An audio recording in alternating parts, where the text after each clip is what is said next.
Oh yeah, 5 pre-rolls today, starting with Tommy John underwear which moves with you. Thanks to breathable, lightweight, moisture-wicking fabric with 4 times the stretch of competing brands. We're Tommy John boys here at JRVP. Get 20% off your first order right now at TommyJohn.com/JRVP. 20% off at TommyJohn.com/JRVP. TommyJohn.com/JRVP. See the site for details. You also got to head to Policy Genius or click the link in the description of our show to get your free life insurance quotes and see how much you could save. That's policygenius.com. Your loved ones deserve that financial safety net. You deserve a smarter way to buy it. BetterHelp is back. It's entirely online. If you're thinking of starting therapy, give BetterHelp a try. Visit BetterHelp.com/JRVP today to get 20% off your first month. That's BetterHelp, HELP.com/JRVP. There's nothing worse than going to a mattress store, laying down on a mattress that you know hundreds of people have tried out, and talking to the overly eager sales rep. Helix is offering up to 20% off all mattress orders and 2 free pillows for our listeners.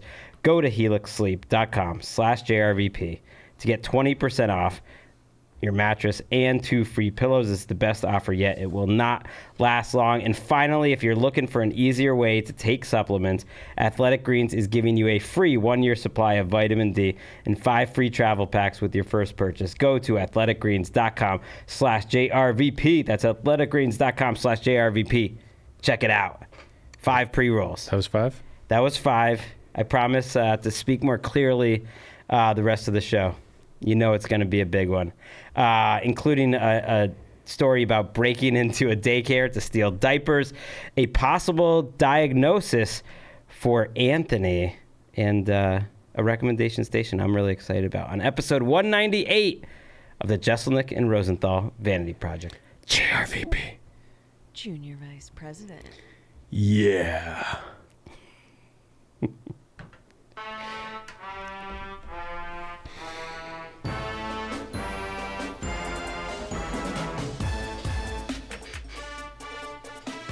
Did you not? Does the thing go up during the beginning, Aaron? It goes up. Did it go up? Where you see our images on the YouTube show is what you're talking about. Well, I was dealing with the fact that the sound wasn't loud enough, so. It was not loud enough. It was way off. So because the sound was off, you thought, fuck the visuals. I mean, we could just start the whole thing over. I tripped on my dick like 5 times during that ad read. I'd be happy to start over. You did trip on your dick quite a few times. And then that was even before we started the show. No, we're going to roll with it. I already knew that was the answer. That's how you roll. Apologies to the YouTube viewers who didn't get to see the cover art. I guarantee it comes back at the end. Aaron only has so many hands, and none of them were working. They're literally, the video's on my far right, and the sound is on my far left. It's like, if I was cockeyed, I'd be set. But, answer this question for me. Did you correct the sound? I did, yeah.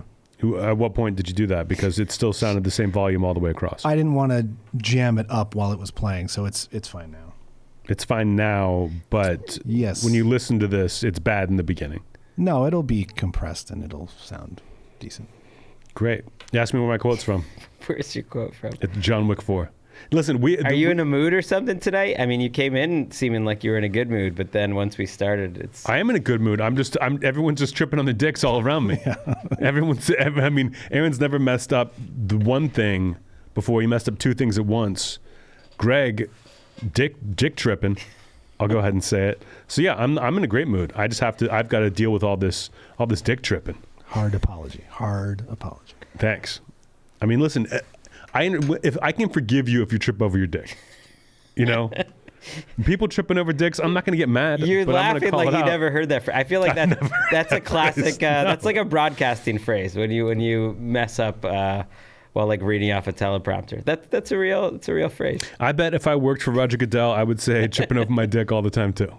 I guarantee I would say it a lot. I guess we don't really say it anymore, but I feel like people know it. You knew what I meant. I knew exactly what you meant, and that's why I like it so much. It's a phrase I've never heard before, but I get it, and it really applies to the first 2 minutes of this podcast today. Wait, how is John Wick 4? It's great. It's great. John Wick Keanu Reeves has very few lines in this one. The fewest lines he's had in any of them, and most of them are, yeah. Like it's so funny to me. Like I laughed like the fourth time he does it. He does it a lot in that movie, and I think that's my quote this week. But yeah, I saw John Wick 4 Thursday at 3:00. Like first chance I could get to see it. Was very excited. And I don't want. I can't talk about it too much because I'll give something away. But it's great. They're all great. Have you seen any of them? Any of the John Wicks? They're all amazing. There's like almost too many now. But the first one's one of the greatest movies I've ever seen. A great movie-going experience. You think you're just there for an action movie, and about 15 minutes in, something happens. It's a line of dialogue where I was like, oh, this is different from anything I've seen before, and I was so on board. I remember seeing the first one, dragging Megan Gailey to go see it in Tampa. I was like, listen, it's Friday. This movie's coming out. We're going to see it. Was so obsessed with it. I think it was one. Maybe it may have been two I took her to see. But I was like, I hope they make 1 million of these. And they made 4. And I'm very excited for that. So yeah, I loved John Wick 4. And then there, I was hung out this weekend. It was my last weekend off before I go back on the road. We took a week off last week, but we're recording as if everything is normal. We recorded. We're holding it for like a week, so Greg can take a week off like weeks from now. But we had to hold it for some reason. It's a web of mystery here at the JRVP podcast, and so I'm going to talk about things as if we didn't take a week off, but this is being held. I don't think that's bad to say. For reference, people are like, wait, John Wick came out 2 weeks ago. No, we just held this episode for a week, and we'll do the same thing next week, and then a week after that we get to finally take off. It's a strange tangled web we sit in. Other than I hung Before up. you get too far off of John Wick, do you know Tate Fletcher? No. Tate is a guy, he hangs out at the store a lot. He was Rogan's bodyguard for a while. He's killed by John Wick in the first one. Oh, really? Yeah. Like a big one, a big death, or like just a random dude? He's in the nightclub at the beginning, and John Wick grabs him by the head and shoots him in the face. Oh, awesome. Yeah. I mean, I would love to be in one of those movies. I begged my manager, like, put me in a John Wick movie. And she's like, she had to work so hard to get Jason Sudeikis in, who's not in 4. Not in 4. And they were going to do part 4 and 5 back to back. Shoot them all as one, and the pandemic happened and everything got fucked up. I think this might be it for John, but I loved it. Everyone should go see John Wick 4. Doing better than any of the other ones. Yeah, it's making too much money to not continue to do it. See the movie. And then I watched a bunch of shit this weekend. I watched Babylon, finally. The Damien Chazelle, is that how you say his name? The guy who did La La Land. Did this. It was like a huge disaster. It was this giant Christmas Day movie, Brad Pitt, Margot Robbie, hundreds of millions of dollars to make it, and it bombed. Like, no one saw it. It's interesting. It's worth seeing on like Paramount, whatever the fuck. However, I had to watch it. And then I watched Yellow Jackets, a season premiere, and Succession season premiere. I gotta say, you told me you were going to watch Succession, did you? And then I thought, well, we were not going to talk about it because it's like, it's going to be too weird to be out of date when this airs a week from now. It doesn't matter. People listen to this like years from now, months from now. When there's a nuclear war, when North Korea finally gets their shit together, sacks up, stops tripping over their own dick and nukes us into the Stone Age, people will still be going back and listening to the Jeselnik and Rosenthal Vanity Project. JRVP. Junior Vice President. Love that volume. Watch Yellow Jackets and Succession. Didn't really give a shit. Like, I like Succession, but it's got to get going. This is a table-setting episode. I'm excited to see how it all ends up, but I didn't really care. I'm going to watch Yellow Jackets, got nothing else to do, but I didn't give a shit. I liked the first season. It was fun to binge. I don't know about this week-to-week stuff. I watched the first episode. It's like it's so long between seasons, and I had watched all 3 seasons in a row, like as the last season was happening, because I hadn't watched before, and it makes sense. Then you realize like how much crazy shit happens in such a short time watching the 3 seasons in a row. But now it's been so long since the last one. It's like that little intro before that wasn't enough for me. Yeah, that wasn't enough for me. A little intro. You mean like the recap? Yeah, the recap of everything that happened. Like you're not as invested right away. But I do hope to be like as disinterested as Logan Roy was at his birthday party someday. Just at my birthday party, to be that miserable and disinterested. That was great. Happening. I loved Greg getting shit on by everyone for bringing his date. I thought there was some great stuff in it, but after I watched it, I was like, okay, like let's get this going. Let's get a few more weeks under our belts and we can enjoy Succession again. Big news is when this airs, tour dates are available. I think if you follow me on social media, which I would think if you listen to the podcast, you follow me on something. Twitter, which is going straight to hell.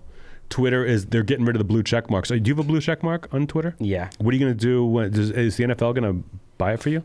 No, I don't think so. I feel like that's when the website really goes off the rails. When I think there's no blue check I marks. don't believe that it's actually going to happen because a lot of the things that Elon Musk has promised or said that's going to happen on Twitter, like they do it for like a day or two, or they don't end up ever doing it at all, and then they go back to what everything was before because people get pissed. So I guess I have my doubts this will really happen. I don't do anything but promote tour dates, but I'm like once I do these tour dates, I might I'm not going to like delete, but I'm not going to be even remotely active on Twitter. I don't care, but I will be announcing on Monday, last Monday, yesterday. If you listen to this right off the bat, as you should, tour dates have been announced. Go check it out. I think the pre-sale might be still going on. The code is JRVP for the Bones and All tour. I'm very excited. And, since I talked about this last week or 2 weeks ago, when I read all the cities and said Pittsburgh had to be held till next year, I got the theater I wanted. I'm at the Benedum. I'm at the Big Dog Theater in Pittsburgh Saturday after Thanksgiving. So all the tour dates I talked about last week, all the cities, they'll all be in order. You'll see the dates and everything.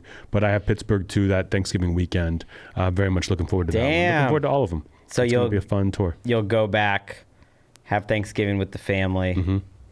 You think Liz is going to come? I think so, yeah. Liz should be at every theater tour. Like all September through December, she should be with me. And I'll be there. It's a big weekend. It's so much easier. You can't relax as much, with the big show coming Saturday. I can totally relax. I can be chill. I hope my brother joins, but it'll be fun. Liz has already met the family. It'll be cool that we can just sit and eat. I'm looking forward to that. And having only one show the whole weekend will be much easier than what I'm going to be dealing with when it's like 3 or 4 cities a weekend. It's a crazy schedule. But yeah, those are available now. So go to my website, a new website, AnthonyJeselnik.com. I had it redone. The old people served me well, but they would be like, I'd be at comedy clubs, and they'd have to have a line for each day of the weekend. And I was like, why do we have to have 3 lines? Why not just one? So the schedule's less cluttered. And they're like, we can't do that. The way the system's set up, it's like it would take like tens of thousands of dollars to revamp. And I said, well, let's get a new website, and we did. So check out the new website. It's cool. Looks good. I hadn't seen it yet. Yeah, it's got a whole little podcast. I mean, there's no, picture of me really up there. There is. If you go to the JRVP podcast, that's true. It's got it's the picture. And we'll be giving away that robe, which is right now in the trunk of my car. Good. It's occasionally just getting, sat on by like boxes of moving stuff. See, if this was a movie, if this was Jeselnik and Rosenthal Vanity Project, JRVP. Junior Vice President. The movie, what would happen is we would have this contest, and then you go to get the robe out of your trunk, and it would be gone. And we go on some hijinks, and like find out like your kids had sold it for millions and millions of dollars. Hopefully you keep it safe. Well, maybe we'll have some other prizes. We'll get into that more in a minute or two. How was the rest of your week? It was great. I mean, now, by the time people listen to this, it's been a while, but I'm wearing my Tokyo Swallows hat here. Mm-hmm. To represent for the champs. I mean, I know it was the national team that won the WBC, but they had a cool hat. A big moment. They did have a cool hat. They had a cool hat. I almost got that it hat for Walker, and I'm glad I don't have it now because I got the Korean hat. But if I had the Japanese hat, it's almost anti-American. Your hat. What is going on with your hat? I mean, what's going on with it? What is it? This is the Pittsburgh Baseball Club. It's the Pirates hat before they were the Pirates. It's like a classic old school hat. I've always wanted one of these. It's hard to get, and I finally found one on sale and bought it. I try to, I wear a bunch of hats now. My hair's gotten longer, so I got to really do it up. And if I'm coming from the gym like I am today, when I'm running around from Greg's crazy schedule, we got to dance around Greg's schedule for some reason. Which I told Greg this week, I was like, I would get annoyed with you the way you've been doing this, but I won't, because when it comes to the fall and you've got football, but I'm on tour, I'm going to make some changes. I'm going to make you dance for me. So I'm happy to dance right now. Aaron's thrilled to dance right now. I apologize to both of you. It was a last minute thing. Today was a holiday, Cesar Chavez Day here in California. The actual birthday is Friday though, but the kids had school off today, and it all mixed up in my mind. And I had promised Ellis, my daughter, and her friend Nicole, who's insane, and probably shouldn't say that on the pod, but you should not have. and Walker that I'd take them to Puss in Boots at the theater, and I didn't want to cancel. And then it was like a 150 show, and so I had to push it back. Why the theater not watch? I mean, it's on demand right now. It's been on True, demand but for months. they wanted to go. They wanted to like go see a movie in the theater. They hadn't done that literally since the pandemic. Sure. And I was like, I'll take you. And we looked, and there's like no kids movies out right now. But they were into that. I've heard it's good. I mean, nothing's gonna beat the highs of Shrek and Shrek 2. Those are masterpieces. But I heard Puss in Boots is like it's all about death, and it's actually great. Yeah. Am I right? Yeah, there's a little bit of that, and like ego, having too much ego, that like he's like too in love with himself. That like that's sort of what the whole movie hinges on. That Puss in Boots gets like too full of himself, you know, and I like that. Sure, that fucking Puss in Boots. I mean, Puss in Boots. People say this. Puss in Boots always tripping over his dick, constantly. Can't keep out of the way of his own dick. When I say her friend, you know, is I mean it in the most generous way possible. Like she really cracks me up, but like she really shouldn't. I picked them up from school the other day, and she just started like running away. Her friend, and I was like, is your mom even here? And she was just like, my mom is dead, and just like yelled it as loud as she could. And then my kids just start laughing, and I was thinking like, Anthony would find this funny. Is her mom dead? No. She was like 20 feet away. I was like, good one. It'd be a lot funnier if she was. Maybe that's why she wouldn't see Puss in Boots so bad in the theater, to prepare herself. No, I think it's fine that like most parents don't like their kids' friends. I know. I do like her. She's just like she's wild. Especially a friend who's always tripping over her own dick.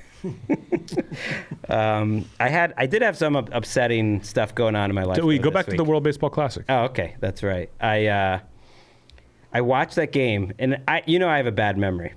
What? In general, but I was gonna say when you texted me last night to be like, why are we going on Monday again? Why at 3:00?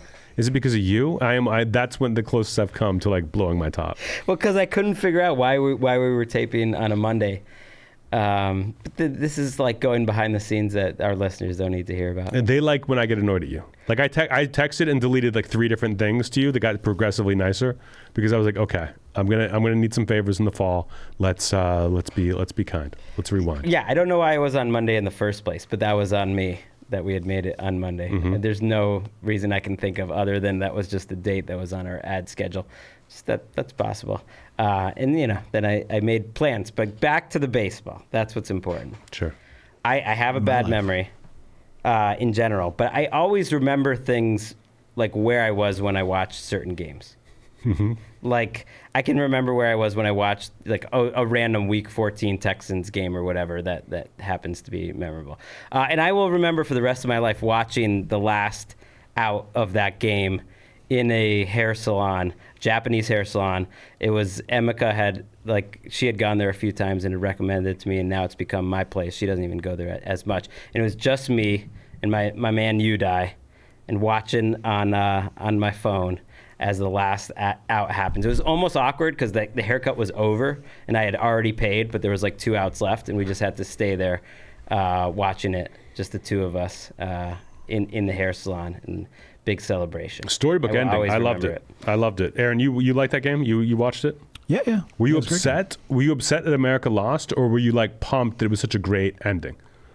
I was upset that America lost, but I'm always like, well, hats off to the team that beat you. Like sure, they earned it. I mean, and Ohtani, I think he's not an American, obviously, but he plays for the Angels. He lives in Anaheim. Yeah. He's basically an American. He's as American as Greg's wife. He's we'll say super that. likable. I mean, of course, it's hard. I mean, he doesn't speak English, at least not to the media. Yeah, it seems like easier to go through a translator. I'm sure he speaks some English, right? But why fuck around when you can just have someone do it for you? I thought it was great. I loved it. Loved the end. I can't wait for the next one. People were complaining about World Baseball Classic, people getting hurt and everything. Fuck it. Run them all into the ground. I watch them all break their legs, tripping over their own dicks. I don't give a fuck. Anything else happened this week? Anything other horrible thing happened to you? I mean, that wasn't horrible. It was kind of an emotional back and forth with my old landlords. Did I tell you about this? No. I'm surprised how much it ended up upsetting me and Emeka. I'm sure she won't be thrilled I'm talking about this, Please. but You have my attention. you finally see. Yeah, I got Anthony to smile. Well, we moved out, and the landlord wasn't giving our security deposit back, and we had a great relationship with our landlord. We were the first people to live in that house. Like, they had always lived there before. And you've been that. there, what, 10 years? We've been there 10 years. Yeah. You know, Walker was born there. You know, it was a great place. It was a great relationship with them the whole time. And we had a good goodbye. You know, we went through the house, showed everything seemed fine. And then they wouldn't give us our, you know, quite sizable security deposit back. They sent an email because, like, the granite on the counter was corroded. And it was corroded because, I mean, I know why, because, like, this dishwasher thing they didn't fix, and it kept, like, you know, it kept going over the granite, and eventually, like, the granite, like, started falling apart. Mm-hmm. It's not my problem. Sure.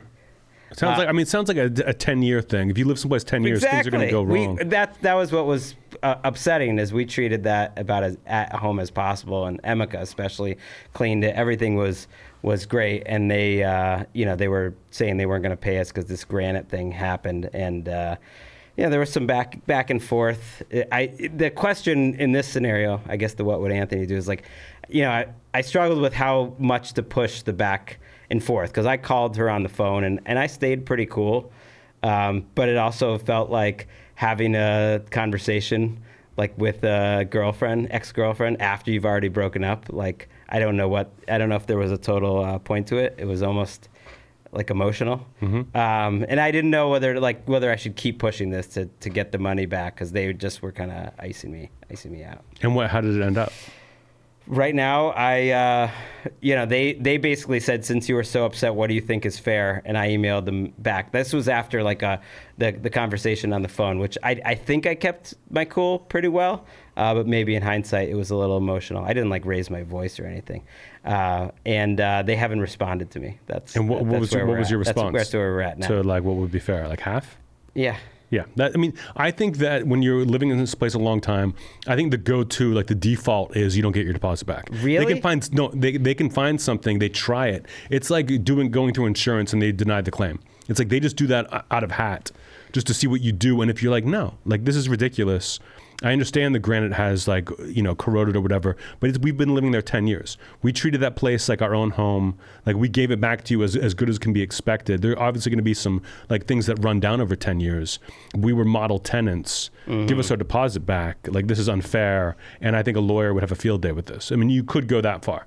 But saying half is like, everyone goes, so I'm happy. Let's split the difference. Give us half. They're just looking for an excuse to keep that deposit, and I understand why they do it. But as long as you just stay on the phone, you don't have to raise your voice, you don't have to be emotional, but you just stay on it. And it depends on how much the deposit is, to be quite honest. Like, I was fighting with the people who tried to fix my door because it was, like, so fucked up. I was like, I don't want to pay for this, and had the assistant deal with them, being like, "This is you did a terrible job. We're getting a new door because of this." And they were like, "Well, actually, we did a bad job because we were working with what we had." Blah blah blah. And finally, I'm like, "How much is it?" And it was like $300, $400, and I was like, just fucking pay them. Just, it's not worth it dealing with it. But if I just stayed on the phone, they would have given me half off or $100 off, whatever. It's just hang in there if you want to. But I mean, it's ridiculous to say. Now enough time has elapsed, and they haven't responded. So I don't know. They might just not respond. For all I know. I mean, they've never, like, rented before. We're their first tenants. That was what bothered me. Is, like, we had a great relationship before that. Yeah, I mean, it's standard. Anything else before I move on? No, that's it. I think good luck to you. I think just hang in there. Call them next week.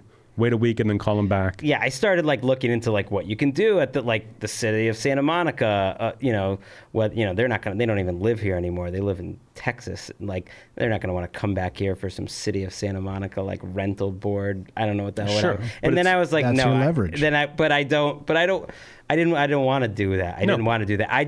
I laid it on, like, how I was really feeling, which is, like, you're just like we've known you for 10 years. You really think I'm lying? Because they were basically saying it couldn't just be normal wear and tear.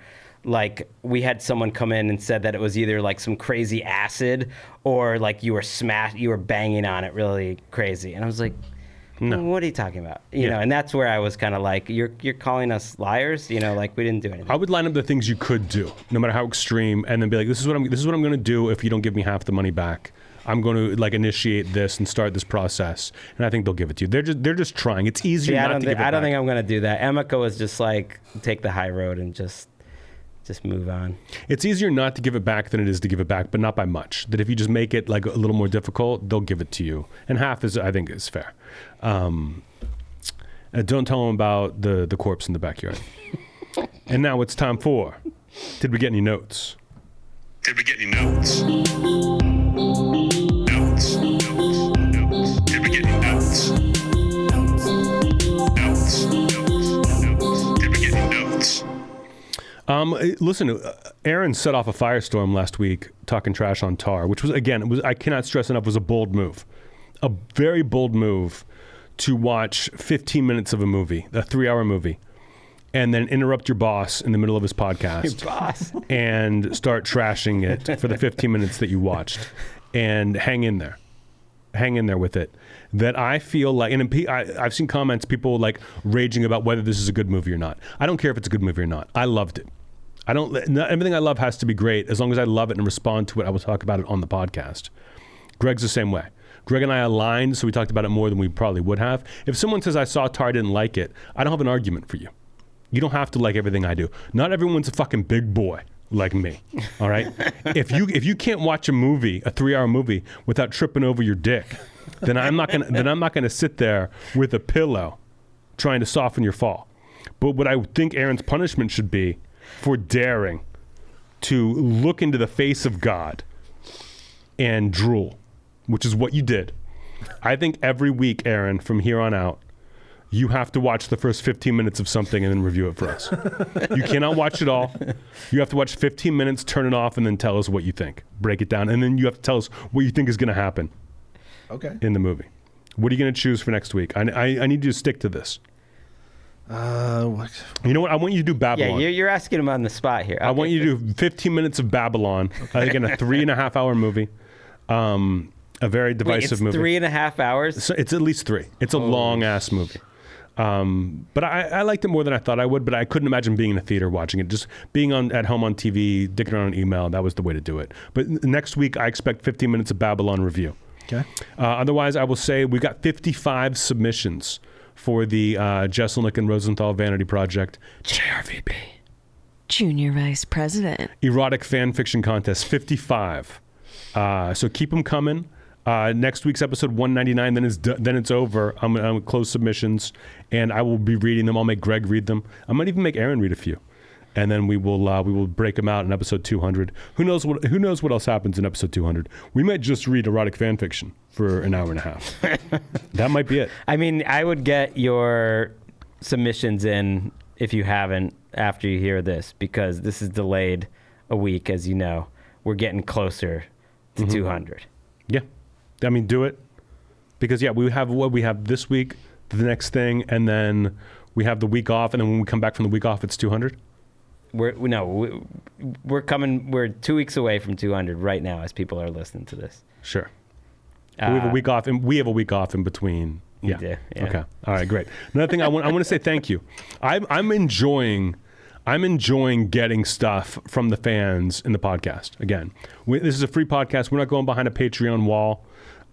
We try to make ads fun. If we sell merch, we sell it for really cheap and for 6 months, and then we get rid of it. But I do like when people send me things. I got 2. Oh, that is sad about your new website. There's no merch. It's officially gone. No, we might bring it back at some point, but not for a while. Last week I got a keychain, which I put on my keys. I love the boot, the cowboy boot. It helps me find my keys easier. Liz loves the boot, more importantly. But this week it got even better. This week I'm going to hold this up for the camera. I got an Anthony Jeselnik action figure from Sir Collect-A-Lot, who had been showing this online. It's great. It looks like Arnold Schwarzenegger, only more handsome, which is how you make me. I love it. I'm going to definitely put this up. I'm never taking it out of the box. This is going to stay. This is going to stay in the box. I mean, it is Arnold Schwarzenegger. I mean, it says Anthony Jeselnik. It's a professional box, a professional looking figure, but it's definitely Arnold Schwarzenegger. but I think they might have drawn in your beard on him. Or maybe that's just Arnold with a 5 o'clock shadow. He had some stubble in Kindergarten Cop. He may have mixed things up. This looks like a Terminator to me without the sunglasses. But listen, it's also like me. I look like Arnold Schwarzenegger, a lot like Arnold Schwarzenegger, almost too much. Sometimes people stop me and they say, hey, you're supposed to be on set. And I'm like, that's not me. It's a different guy. And then I got another thing. So thank you for... I also produced the SRVP. What? Schwarzenegger Rosenthal Vanity Project. I can't believe you thought of that joke and then whispered it into the mic. Because I was going to do the whisper too, and then the... So I enjoyed it. That was your the joke, first funny that he's thrown in like that out of nowhere. In your joke, Greg is also best friends with Arnold Schwarzenegger? Yeah, that really. And he's makes never it. mentioned it. Arnie also lives on the west side. I'm just saying. His daughter was just doing a reading at this bookstore that just opened near Catherine? me. Yeah. Yeah. So it's all, the whole family. I have seen him walking around in my neighborhood once. It was like 7 years ago, but yeah. He's in the mix. It's this great podcast. So thank you to Sir Collect a Lot for this bootleg toys, for making me this. Check him out at sircollectalottoys.com. Google it. I'm not going to spell it. And then I also got from George at Born on Third Box Breaks, I got a Ricky Henderson baseball card that is like has a pop surrealist spin on it that I love. It looks like he's kind of a zombie. Maybe his skin's melting off because he's running so fast. Possible. But it's in a protective case. I'm never taking it out of the case either. From Project 70. Thank you. Born on Third Box Breaks. I don't know what that is. I don't know what that means. I don't know if it's a baseball card thing or if Project 70 is the baseball card thing and they just bought it from that. But I'm a big fan of George and Born on Third. Thank you, everyone. And keep sending me shit like that. I love shit like this, okay? I can buy myself whatever. I've got the money that I got from Greg.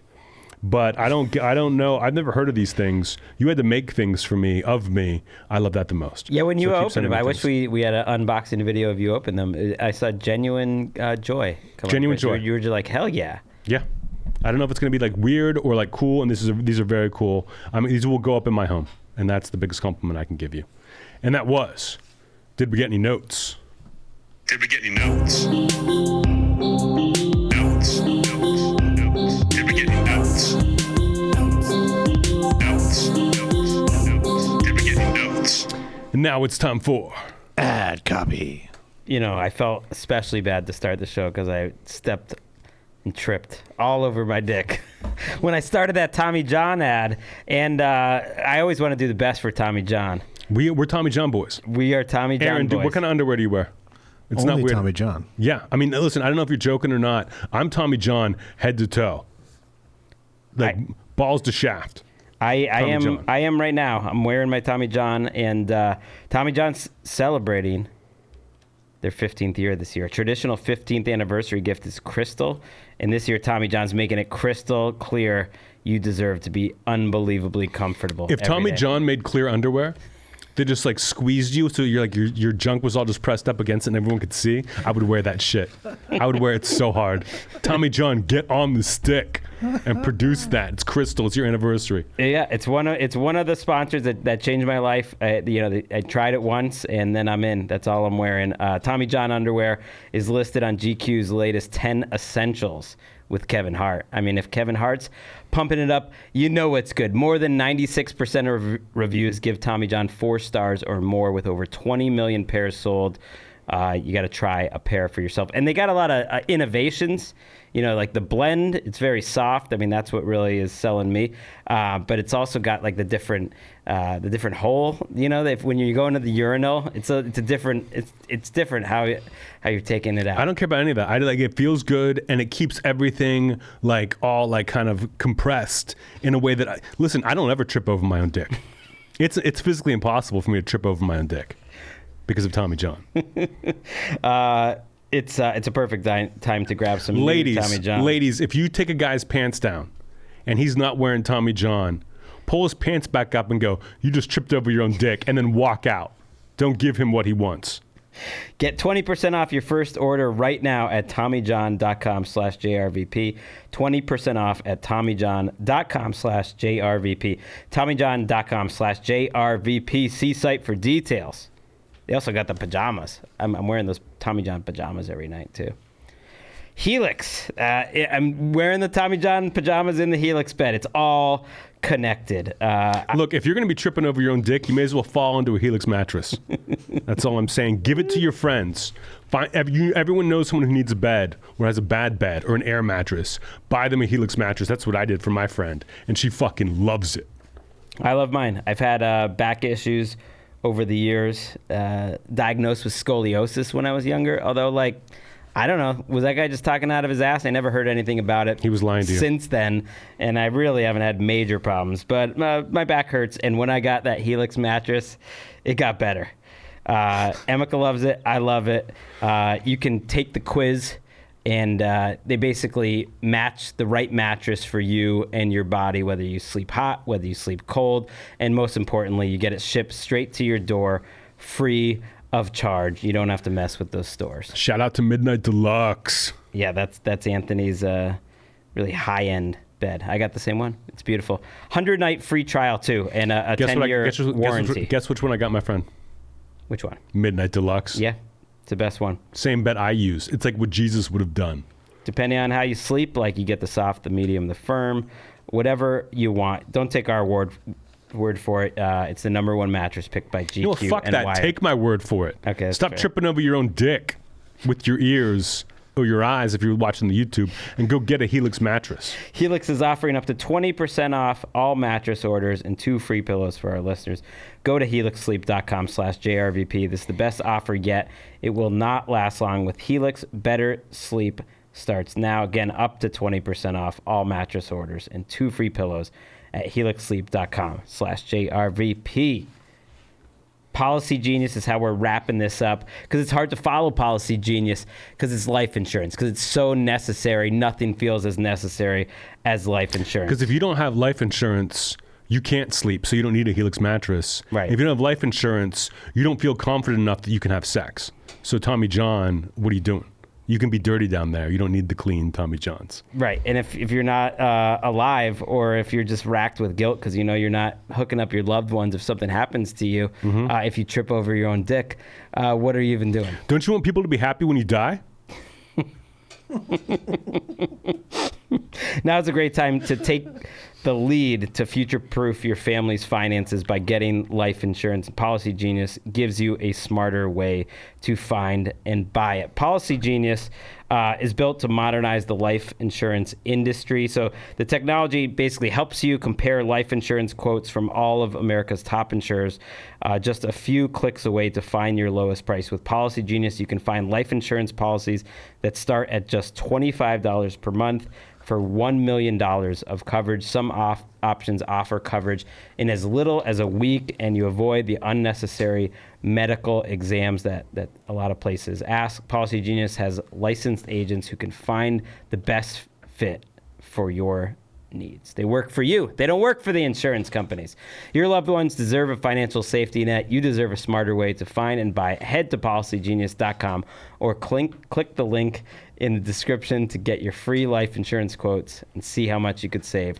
That's policygenius.com. And that was Ad copy. Yeah. And now it's time to take it down to a place that never dies, that never trips over anybody's dick. It's Email Corner. Email corner. Emails are a thing. Email corner. Emails. It's email corner. Guys, emails are a thing. That's a fucking fact, okay? Ask anybody. Emails are a thing. We got 3 of them this week. We're going to go through. Before we get into this, Greg, I was just thinking, is it trip over your own dick? Or is it just trip over dicks? Could you trip over someone else's dick? No. It's like, I'm so confused there. I tripped over Greg's dick. No, that doesn't make sense because you're the one. Yeah. It seems more discombobulating to trip over someone else's dick. Yeah. Or if you're just like if you're running next to each other. I think sometimes stepping on your own dick too is another way to say it, but it's kind of like getting hoisted on your own petard. I'm stomping on my own balls. Like it's your fault that you messed it up, so it's not someone else's dick. I'm over here crushing my urethra, fucking up so bad.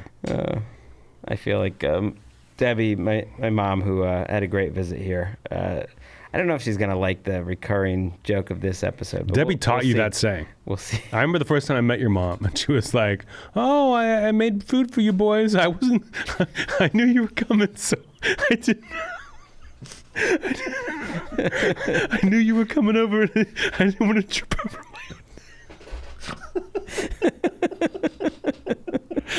I didn't want to trip over my own dick, so I made you cookies. Reap what you've sown, Debbie. Reap what you've sown. Of all the things to make you giggle like that. Justin from Omaha asks, my question is directed towards Anthony, but maybe Greg had some encounters too. I've heard numerous comedians mention how awful morning radio is when you're first starting off. I'm wondering if you have any awful morning radio stories, and is morning radio as bad as some say it is? It's almost always 99% of the time it's terrible. And I didn't realize this for a long time at first when I was starting out. It depends on the radio station.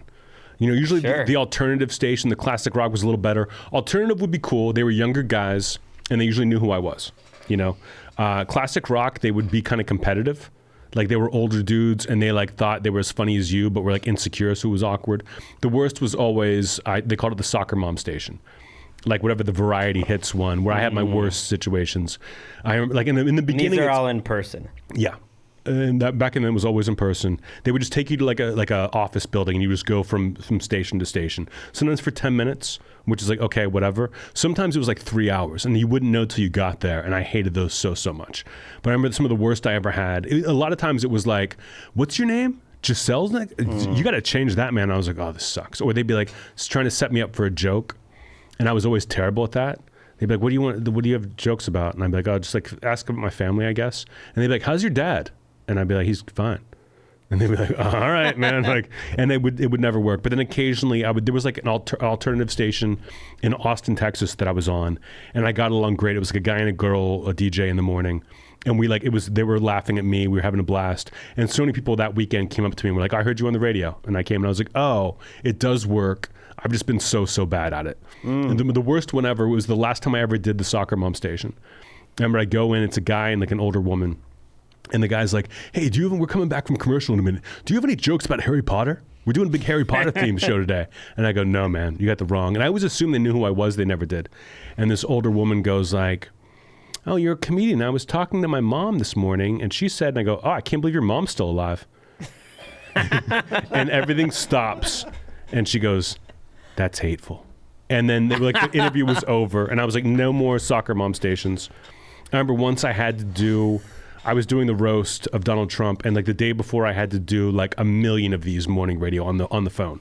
I was at a hotel somewhere, and they just like ran calls for me like 10 minutes at a time for 3 hours, just 10 minutes at a time, and it's the same conversation over and over again.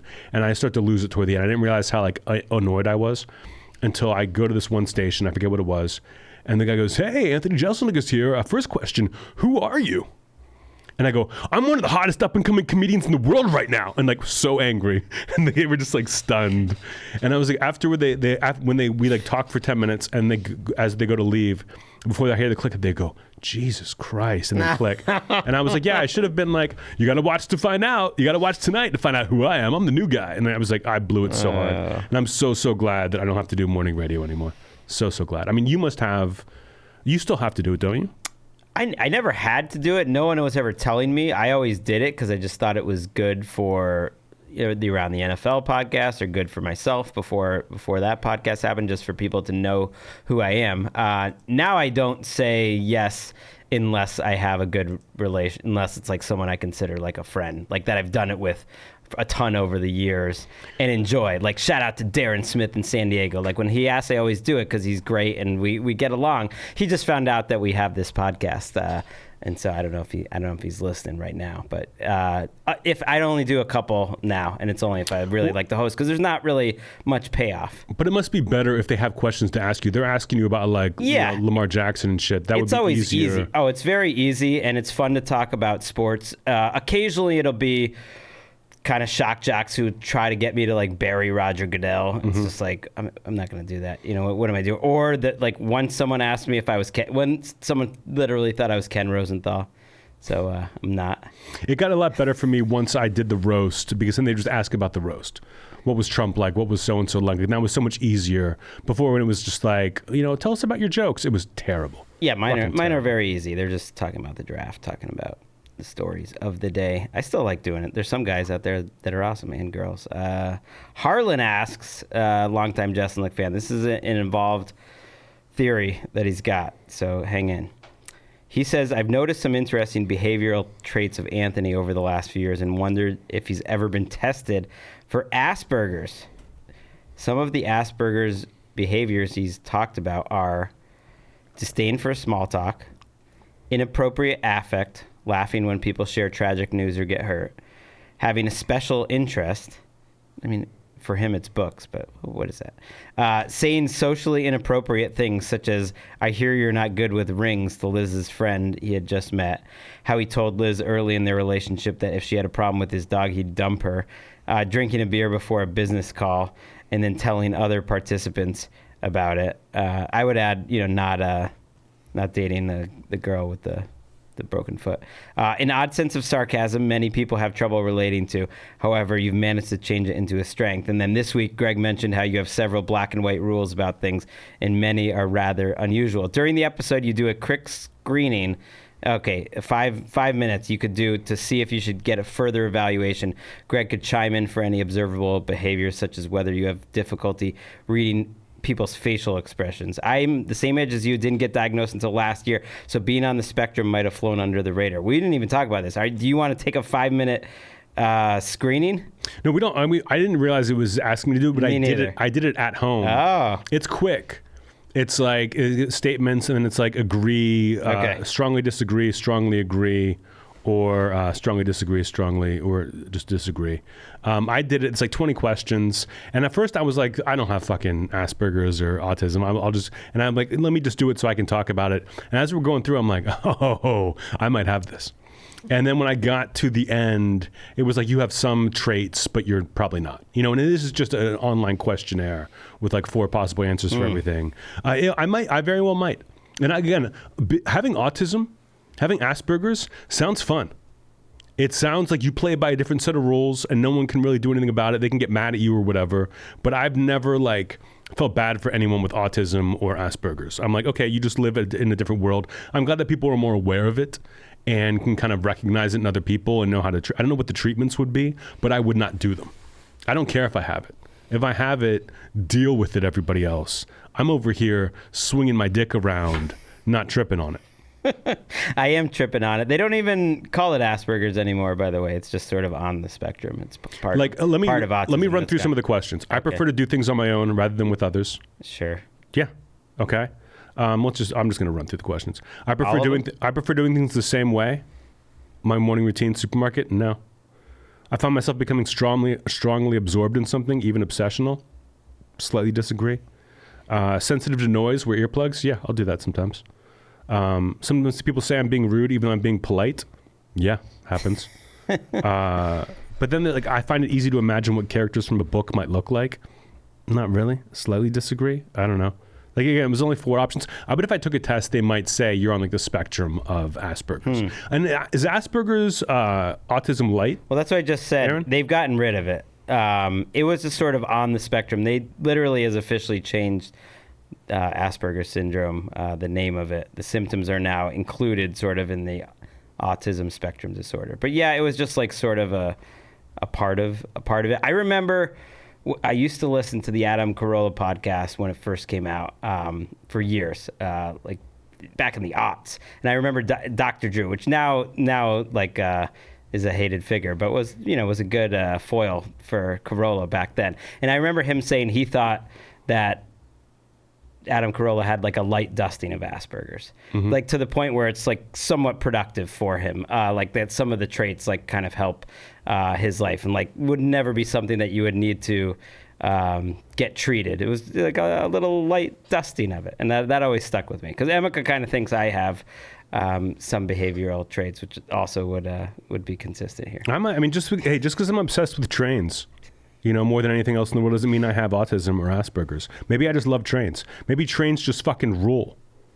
Like I'm more interested in finding out about things than people. Totally disagree. Do you have like behavioral things though? Like I have little behavioral tics that I have a hard time shaking. That's it's a little different. Like if it's like the last minute of a sporting event, that's small. Like standing up, or like if once I start repeating a line of a song, like I'll just sort of blurt it out, repeating for days potentially. Like every time I pee, I scratch the back of my neck, which is kind of strange. I don't know why I'm telling Every time you that. pee, you scratch the back of your neck. That's autism 101.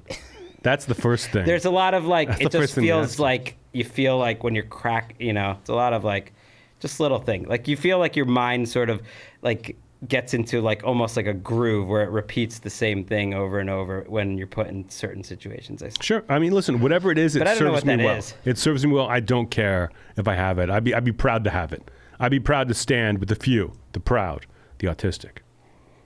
Shout out to Harlan. Last question is from Matt. He says he recently saw you in lovely Nyack, West Nyack. West Nyack. Says he rocked. I did rock. He liked Mark Maron's new special. He noticed you both featured not so thinly veiled jabs at Joe Rogan, and were you curious if there's any concern or heat for this, given Joe's influence and enormous platform? Will you perform at his new club? Go on his podcast when he goes on the promo tour, when you go on the promo tour next year for your special. Also, Matt wants to say Aaron rules. Whoa. So how about that? Yeah. Aaron, how does that make you feel? I feel appreciated. Thank you. You're welcome. Listen, I like Joe.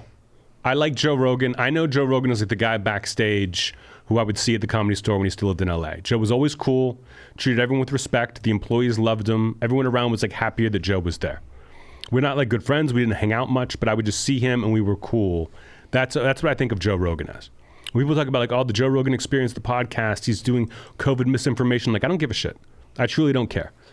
I've always said that I blame the people who worship Joe Rogan. The people who like listen to that podcast and take it as gospel. The Aaron Rodgers of the world who were like, I got sick and I talked to Joe Rogan about it. You're a fucking idiot. And in my act, I make fun of those people. I bring up Joe Rogan by name, but I say like, I love Joe. I think Mark Maron would feel the same. I think Mark likes Joe. I'm sure Joe treated Mark very well. I don't know if Mark would go on the podcast. I went on Joe Rogan once, and we just didn't have that much to say to each other. I'm not a good podcast guest in general, and definitely not on that show, but I would go back for sure.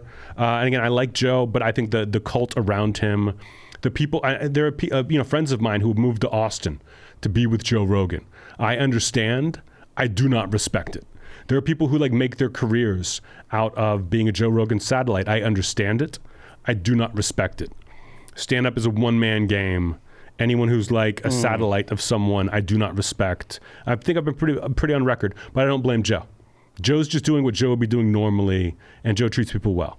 That if no one listened to the podcast, he'd still be doing it the way that he does it. I understand that and wouldn't knock him for it. But the people who like worship it are losers. Yikes. Yeah. Aaron, would you agree with that? Losers? No, but what I'm saying, like, I blame the people. I don't blame Joe. I blame the people. Yeah, just kind of sycophants. Or people giving it too much credit. Joe Rogan saying like, I would vote for Bernie Sanders, and it's like a news cycle for a week. Yeah, it doesn't make. It's ridiculous. Like, what are you doing? Yeah, it doesn't make any sense to me. But again, I like Joe. He's a cool dude. You say stand-up is a one-man gang. But you go on stage alone. Right, but this podcast is called the Jeselnik and Rosenthal Vanity Project. JRVP. Junior Vice President. You just tripped over your own dick, Greg, because this is not stand-up. This is a podcast. And podcasting, you need more than one usually. I think the Bill Burrs of the world do a one-man podcast. Maybe he has a producer. I don't know. But we got 3 people in here. And 2 of them are tripping over their own dicks hard.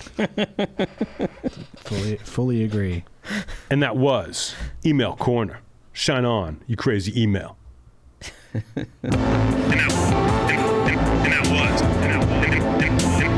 was Email Corner. Diamonds around the world unite. Diamonds around the world unite. And now, let's get to headlines. Let's get the headlines. Let's get the headlines. What do we got this week, Greg? We got some great personal news for me. to start right off the bat. Kanye West says he's no longer an anti-Semite. So I'm back in the good graces. This is from his Instagram post. Quote, watching Jonah Hill in 21 Jump Street made me like Jewish people again. Pray to God Kanye doesn't watch 21 Jump Street 2 or whatever the fuck, 22 Jump Street, because that fucking sucked. I hated that movie. I think this is great. I think I love Kanye trying to walk back the months of anti-Semitism he was spewing by being like, oh, actually, I saw, it's all good. Give me back all the money I lost. I think that's funny.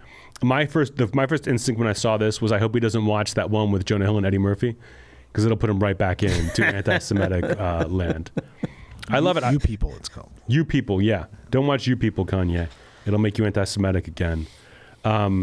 Did he really go by art?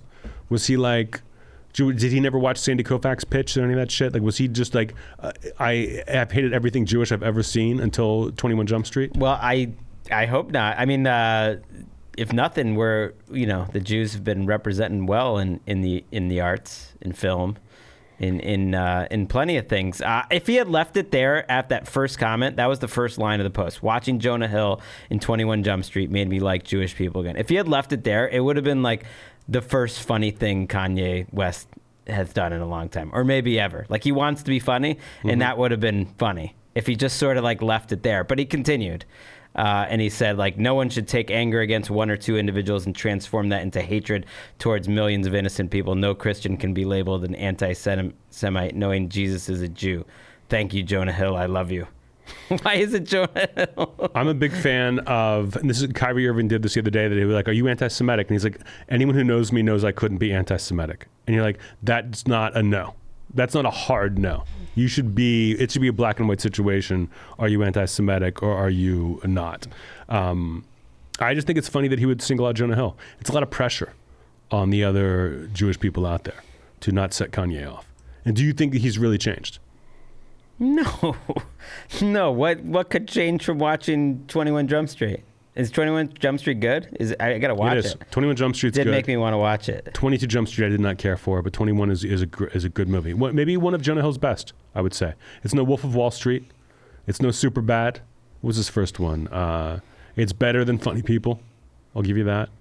But I think it's I just like Kanye trying to crawl back in. And listen, I hope Kanye does. He's a fan of me. He's a longtime listener to the podcast. He loves it. I know he's good friends with Roger Goodell. They hang out and discuss things that are going on, but I don't know if I buy this one. Yeah, I don't. I did like the comments. Like, one of the first comments was like, "All right, everybody, put your Yeezys back on." Like, now it's safe. What could he say? Because like I heard Adidas is losing like billions of dollars, and they've got like $1 billion worth of Yeezys in a warehouse, and like we don't know what to do with them. We can't just give them away. It's unprecedented. It's like one of the most popular shoe lines of all time. What could he do that would make Adidas be like, all right, we're good, everyone's cool? What if he converted to Judaism? That could do it. What if he released 22 Jump Street, only he hired all the same actors, but he played Jonah Hill's part?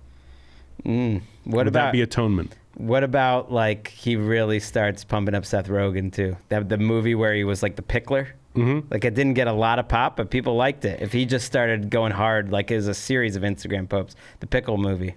What if he just keeps posting about the Fablemans and how much he loves the Fablemans and how it, like, really changed things for him?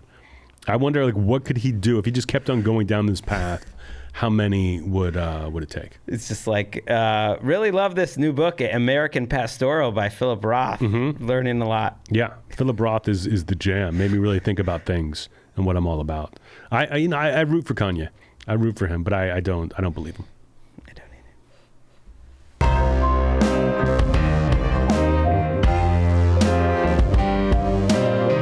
That sounds like Succession to me. It sounds like the closing credits. So That's what I call it. On my, soundboard. Oh, Dad's mad at me.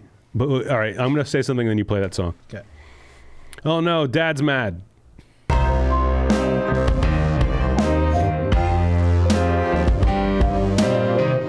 Hey, Dad, can I have $10 billion?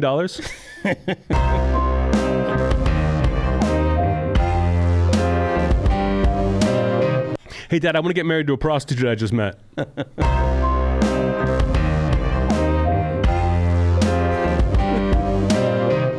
Watch the YouTube. Subscribe. I want 20,000 subscribers by the time we hit 200. We're almost there. We got a few hundred to go to get there, or maybe a few thousand. I don't know.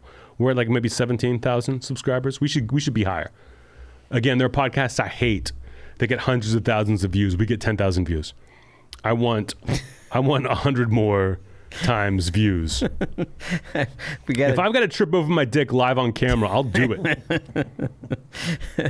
A Chinese startup has invented a long-distance kissing machine that transmits users' kiss data collected through motion sensors hidden in the silicone lips, which simultaneously move when replaying kisses received. Now that's the way they describe it. Does that make sense to you? What I'm saying? I didn't read this article. I saw this and so I was like, wow, Chinese people are fucked up. Okay, so you kiss this little thing, like pair of lips, and it'll register that.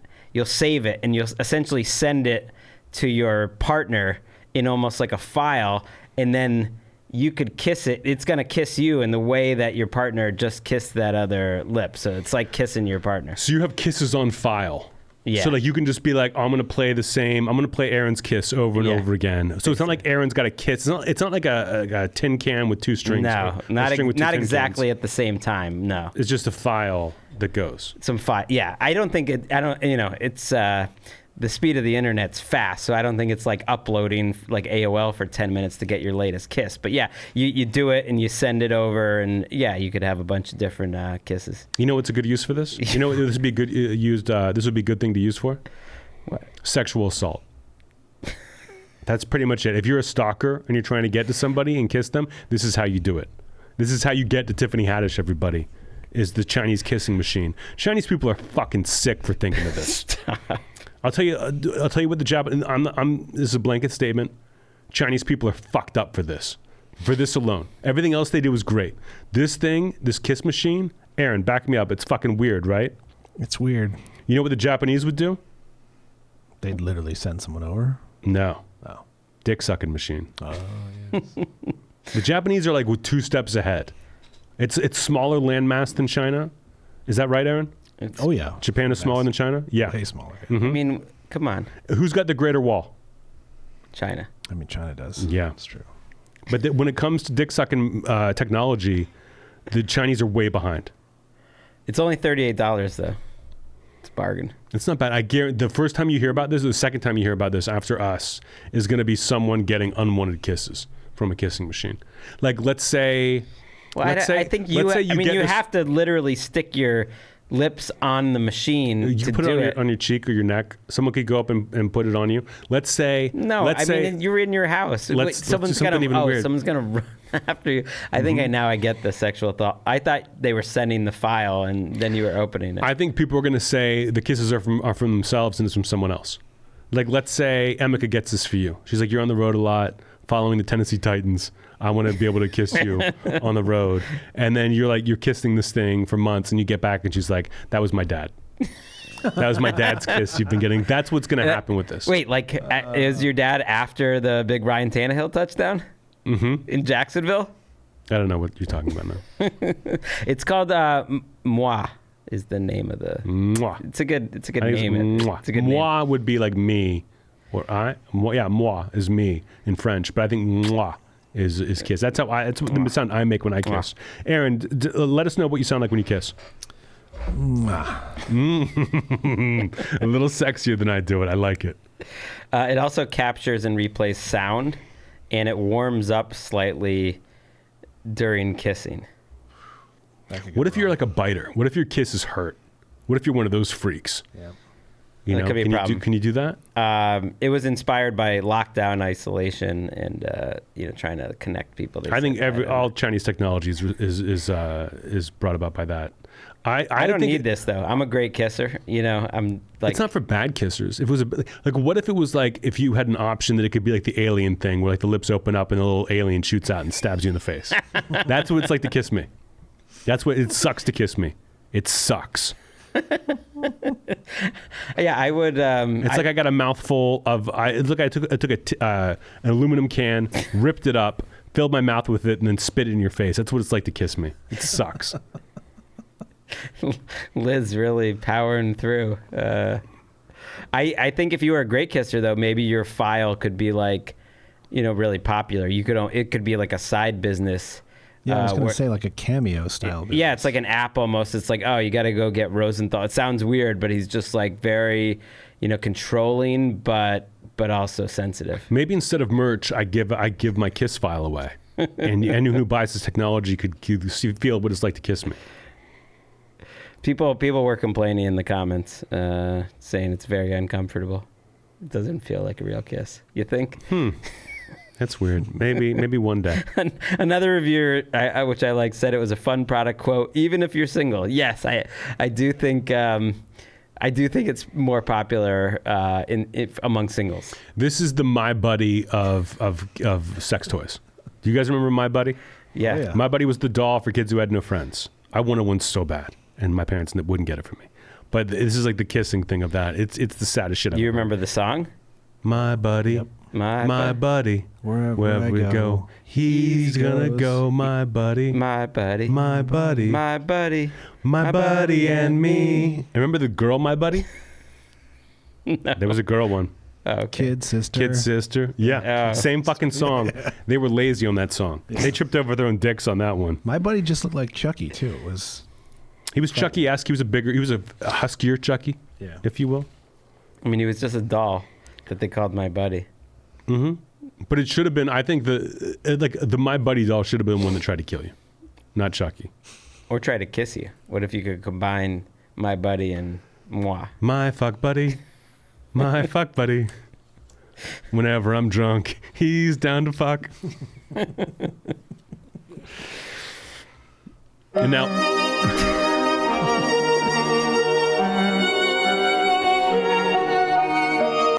now, it's time for Ad copy.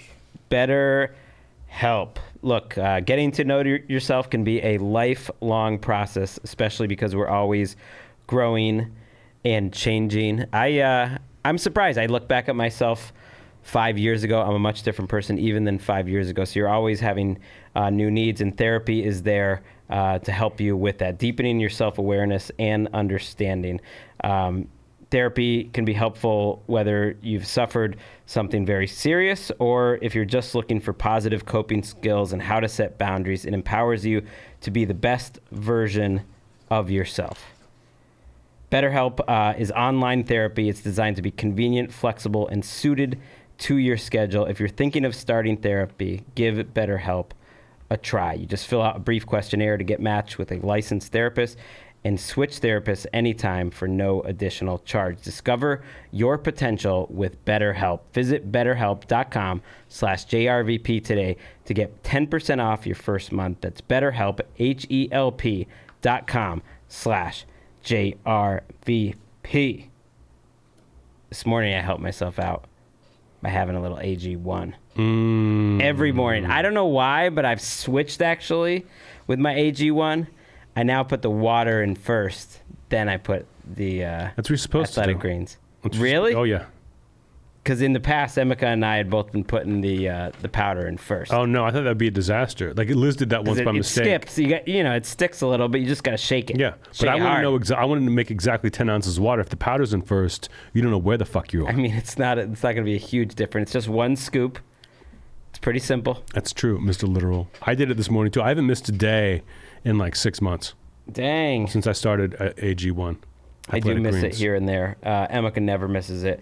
It has 75 vitamins, minerals, and whole food sourced ingredients of the highest quality that it helps your gut health. I always talk about that. But you know what else can help? It can help your energy, can help your skin, can help your hair, can help your nails. Again, one scoop in a cup every day.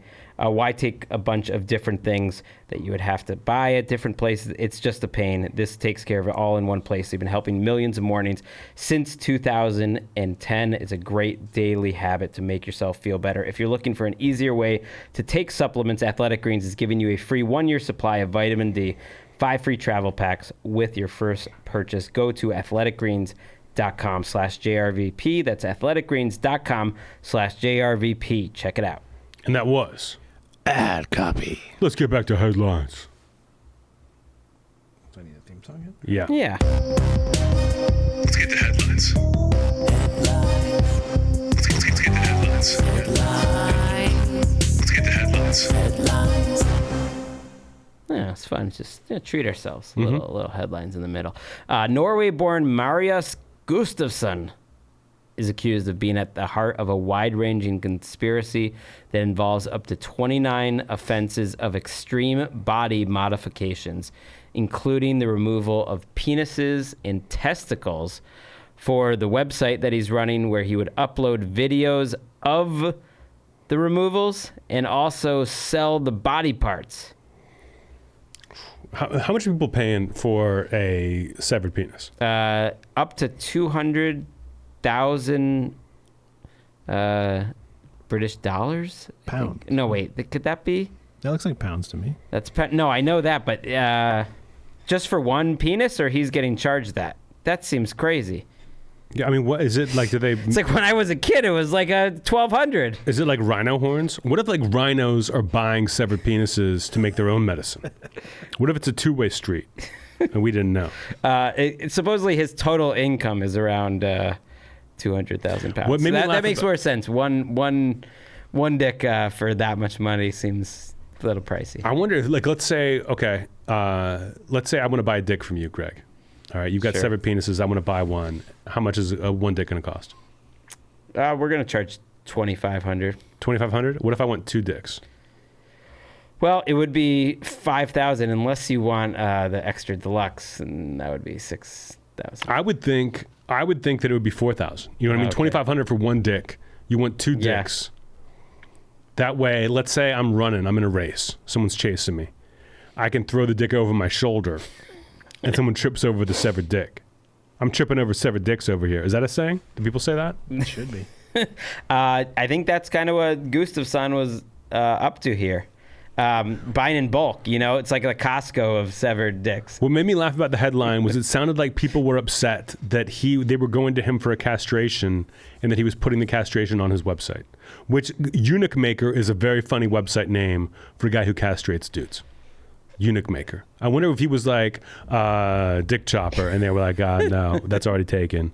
Eunuch Maker is funny that they were like, where's my privacy? When you chopped my dick off, I thought it was between me and you and the Lord. And now you're throwing it on a website for billions of people to read? Eunuch Maker? Aaron, go to Eunuch Maker right now. Go to your homepage. Don't. Click homepage. So, Is it still up? Like, what is that web? Is it the new meatspin.com? Do you send people like a tiny URL and be like, here's my resume, and then they show up and it's fucking Eunuch Maker? I didn't realize the people were upset. I thought they knew that. I missed that. Man filmed castrating other men so they could appear on his Eunuch Maker website as secret society face trial. It is no longer a website, but it is available for $6,400. Ooh. And that's three penises. That's three separate penises. That's a pretty good deal. Well, the crazy thing is, though, he also had his own nipple removed. That sounds painful. That's crazy. So he was into it. He had his own. It's not crazier, but he did nipples. He did penises. One guy was accused of freezing his leg and then amputating it. That seems, I don't know. That gives me a shiver down my spine. That he didn't necessarily need his leg to be taken off, and he froze the leg and then got it amputated. I'm going to say bad. this guy's not well. What was the movie with the train in the future that goes around? Snowpiercer. Snowpiercer. Yes. Snowpiercer. They did that to a guy in Snowpiercer. They stick his arm out the train, and it's so cold outside that his arm freezes in like a minute, and then they take it out and they smash it with a hammer. It's like that's their punishment there. That's kind of like a Snowpiercer thing with the leg. Right. But if they had put that on eunuchmaker.com, that would have been a bit of a violation. How do you think they chopped off the peni? Do you think it was like a butcher, I would think like put it on a stump and then take a butcher knife, or is it like a French Revolution sort of thing? Is there like a little, what do they call it? Guillotine. A guillotine. Did they use a guillotine? Because a penis guillotine sounds terrifying. How do you get the weight on there? If it's just like sliding down and then just kind of cuts your dick, that would be no bueno. That would be no bueno. I think that would be the best. Aaron, there's no good way. Aaron, would that be no bueno? That'd be no bueno. That's right. That would be the best way to do it, though. I mean, it all sounds horrifying, but if you're in a situation where you're just like, you're on one side of the room and then you just like, stick it into like a hole, and maybe you could make it into like a game show or something, like Glory hole or sometimes eunuch maker. Right, sometimes it falls on you, and sometimes you're free. All right, I'm a guy, Greg. I'm a coworker of yours, okay? And I discovered eunuchmaker.com last night. All right, ask me what's wrong. Anthony, you look kind of tired. What's wrong? Oh, went down a rabbit hole last night. What, YouTube? Eunuch Maker. I was going to watch one. I just kept watching thousands of guys getting a dick chopped off. Whoa, what else is... That's at eunuchmaker.com? Yeah, eunuchmaker.net. I thought it was funny to say I went down a rabbit hole with Eunuch Maker. That was the whole joke. You could have just stopped right there and laughed. But you tripped over your own dick. No, I think I added to it. I think like your coworker was even more interested than you. It was like, can I get this through the work VPN? Is it going to work? Do you think that this guy, this is a terrible story. eunuchmaker.com, why do we keep having stories like this? It's funny to me. If the Eunuch Maker guy was carrying a box of severed penises and fell down the stairs, what would he say? Said he just tripped over a bunch of dicks. My own, but they're his now. They're his own dicks. Yeah. Tripped over my own dicks. That's what he would say. Is that how they castrate people? Someone walks by with, let's say, shoes with razor blades on them. They trip on that dick. I guess not.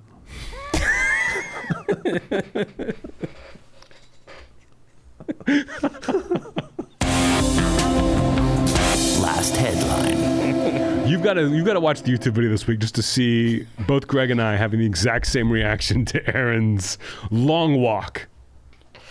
That was mean.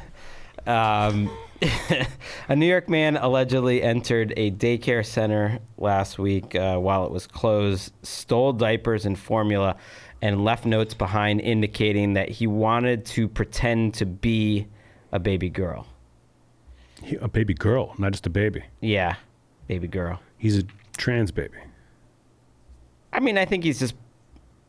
I guess so. I don't know. I don't think he's changing his whole lifestyle. He's just in this. He's playing make believe. So I don't know if that's really trans. But yeah, he wants to be the baby girl, dress up as a girl.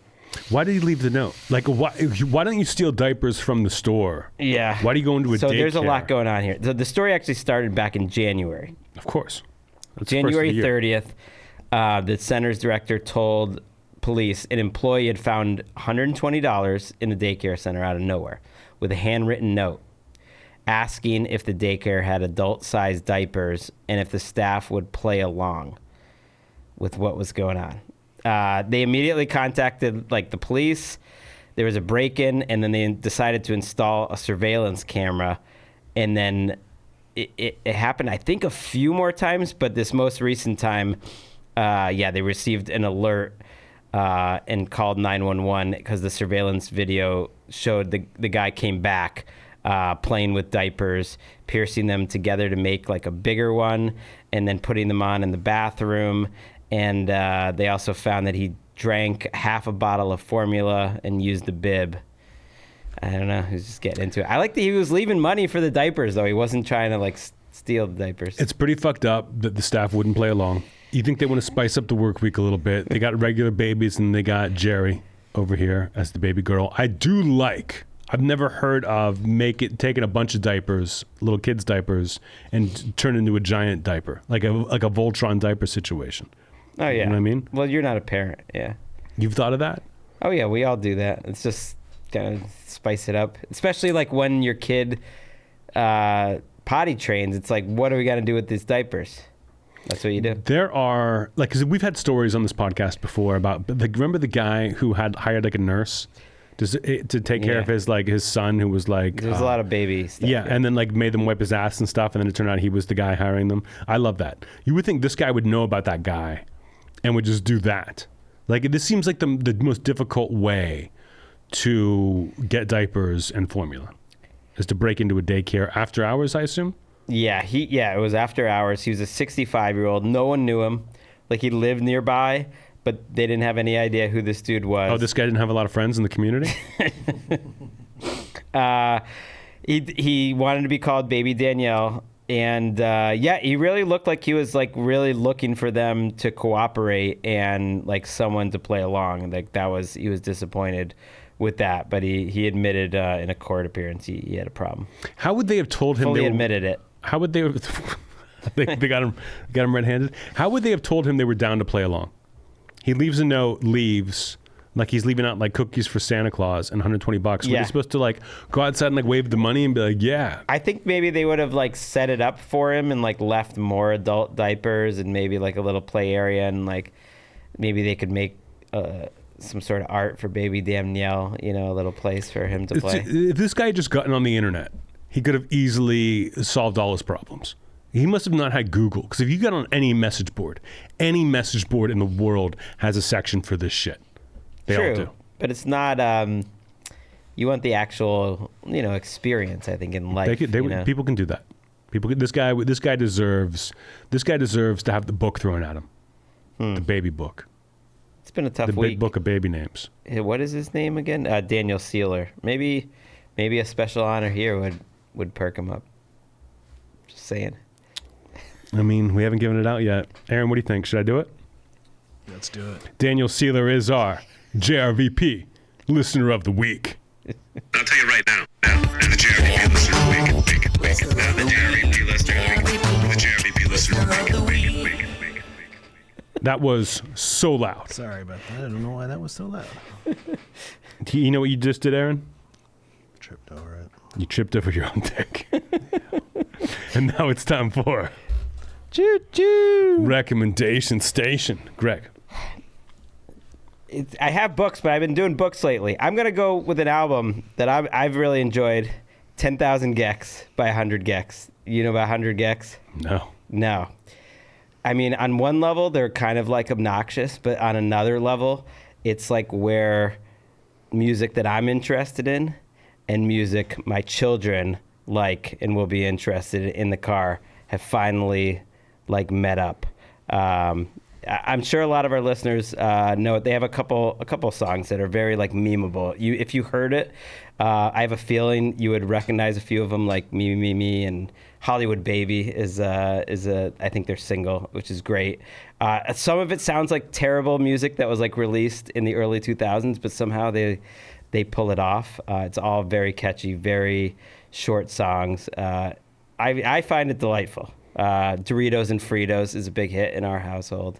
Is this a new album or is this like this old is school? a new album. They're like I've heard of them first a year or two ago. They're like definitely a couple weird like New York kids or young adults essentially. I'm sounding so old right now, and very like experimental type music, but also sounding almost like a Limp Bizkit takeoff. But it somehow is very enjoyable and 10,000 Gex by 100 Gex. Just give it a shot. Hollywood Baby's a jam. Me Me Me's a jam. Doritos and Fritos is a jam. There's jams all over the place. Aaron, you gonna check that out? Probably not. Yeah, probably not. Aaron, do you have a recommendation this week? No, I do not. No. I'm going to recommend a book. I have no shame in recommending books every week. I go for it. When I'm reading books, I'm like, I'm going to recommend this or I'm not. I finished like 3 books in a row I'm not going to recommend. But I'm going to recommend this one. It's called Our Share of Night. Not Our Share of the Night, Our Share of Night by Maria Enriquez. I forget where I read about this book. Someone brought it up. It's a horror novel. I forget what country wrote it. It definitely was written in Spanish and it's translated. It's a horror novel, which I'm not usually into. But it's a horror novel about a family.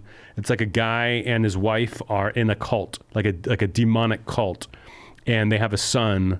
And then it's like their efforts to try to save the son from like being in the cult and being taken over by the cult.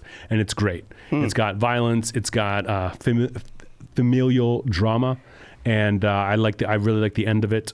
The things that parents will do for their children. Even if the kids think, oh, my dad's hurting me, my dad doesn't care about me. It's like, no, it's all for your greater good.